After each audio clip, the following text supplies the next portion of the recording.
in a place where they told you what to chase, told you how to run the race. Every move was on the page, but I didn't like their way. Had to fight and misbehave. And that's what makes this so good, Eric, is that you haven't followed this case, so you haven't seen or heard all of this stuff. You know, it's hard when you're looking at this case, to all of us that are following it because we're interested in it. You know, we don't have a dog in the fight, but it's because we know everything, and we forget sometimes that when this was all happening, that law enforcement and all the searchers and volunteers and stuff didn't know what was going on. Well, people are really interested, Eric, because you were there, and there's been a lot of misconception, you know, so you're able to clear a lot of things up whether you realize it or not. Right. But did you hear any ATVs or anything out there when you were out searching? I couldn't hear none, no. Okay. But I seen some tracks. That's what I say. I can understand there's going to be people like me go out and just start searching on their own. But in a situation such as this, that whole place should have been shut completely down. Not any civilians should have been allowed anywhere in the area. I mean, flat out, they should have had organized groups together going in grids, man. Like nothing was proper. Nothing was right. Because I've always been wondering, you know, how the hell they didn't find the girls that first night. That's always been on my mind. But like I said, I was in the understanding they was in the water, like literally in the water when they were found. Until today did I find out that they were a few hundred feet or yards that looked like up into the wood line. I mean, it was actually, that was new information to me. Ellie said 50 feet from the bank. 50 feet. So they weren't too far back, but they were not in the water. Right. Well, see, that's total new news to me. But my understanding is that they were actually in the water.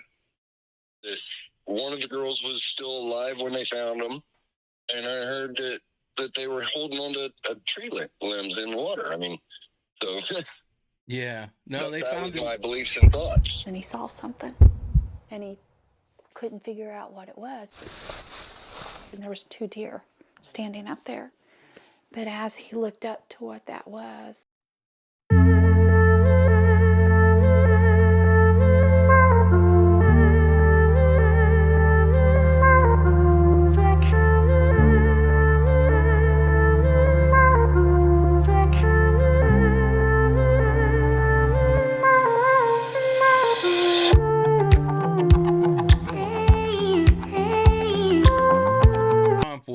per ISP, they found him about 50 feet away from the bank in a wooded area, and they were kind of in a swale, you know, a depression. So.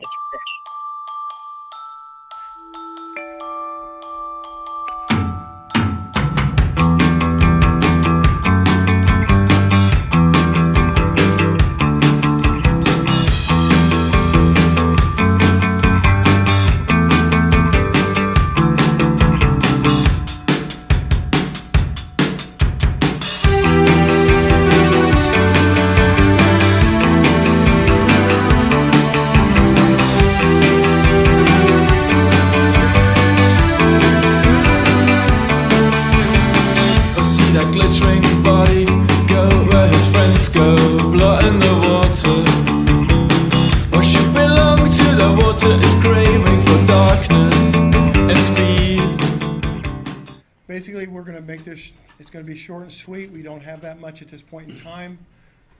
Basically, what we've got, we have found 2 bodies. Is that the Sugar Creek? Deer Creek, sorry. In Deer Creek, about a mile east of town. We are investigating this as a crime scene. We suspect foul play. We have not made positive identification of the 2 bodies, so we're not going to be releasing any information on them at this point in time.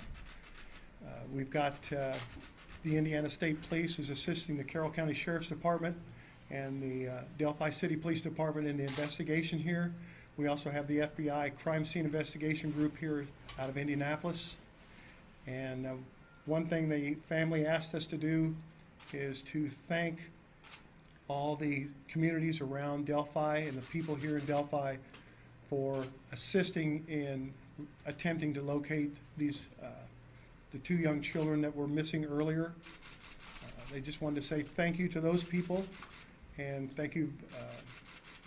They were just wanted to express their gratitude toward the hard work that was done in helping search for these children. Has the search been called off for these 2 teenagers?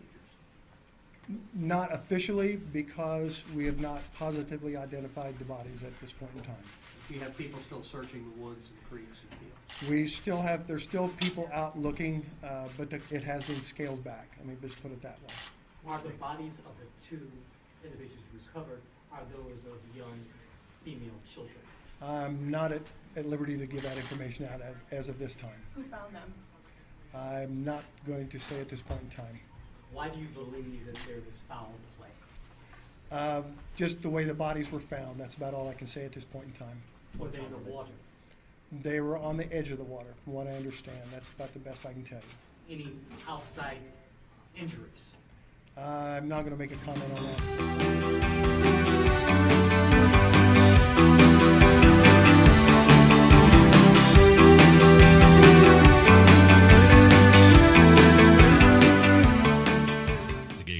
You know, I couldn't wait for that day. And then when I finally got there, I wasn't exactly sure what I was going to think or how I was going to feel. But the most important thing to me was to see how that community might begin, but most importantly of all is a family. And it was a very strange emotional day.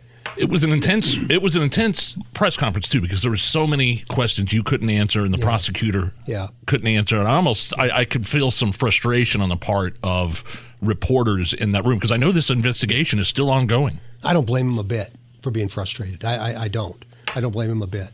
But we have to remember that now that we're where we are, it's not a community interest story. It's very factual now, and we have to be very careful. I think that's what everybody expects. So on one hand, we say to the media, thank you, and I really do mean that, for keeping this front and center, not just nationally, but even globally. But then the other side is when you have questions, we can't answer them. So I understand that frustration. I really, truly do. And I know you can't answer every question that we have here, but we're going to fire away anyway. Is the guy in custody, Richard Allen, is he the only person being looked at in this investigation? Right now, he's the one that's been that's now facing murder charges. So, again, we are not going to stop looking at other people until this is completely done and we have nothing left to do. And we'll continue to receive those tips and look into them as you would expect. If this affidavit is released and there's a hearing coming up, I believe on the 22nd, that's got some information that led to the arrest of Richard Allen, the suspect. If that is allowed to be given to the public, is that going to compromise the investigation in any way? Well, I don't think at this point it will. And I think it'll answer a lot of the questions that people have. And will we find out how we got to this point with that information? Yeah, it'll be much clearer. What could happen? Can you give us a hypothetical of what could happen if investigators say too much too soon? If somebody, and it doesn't have to be with this case in particular, just a hypothetical of a murder case, and somebody on the team or in the prosecutor's office says something that they shouldn't have. What's the domino effect that could happen potentially if you reveal too much information in a case like this? Yeah, it's a great question, and the answer is there are things that we know that only the killer would know. And I'm speaking generally, and it's an investigative strategy, obviously, that if we know what the killer knows and nobody else does, that when we do talk to the killer, we'll have a clearer idea of what occurred. And that's a very similar strategy that we've used here. Everything dies under this blazing sun. We curse the cat's name, persuading one by one. They saw him working on a secret weapon. I grew up in a place where they told you what to chase, told you how to run the race. Every move was on the page, but I didn't like their way. Had to fight and misbehave.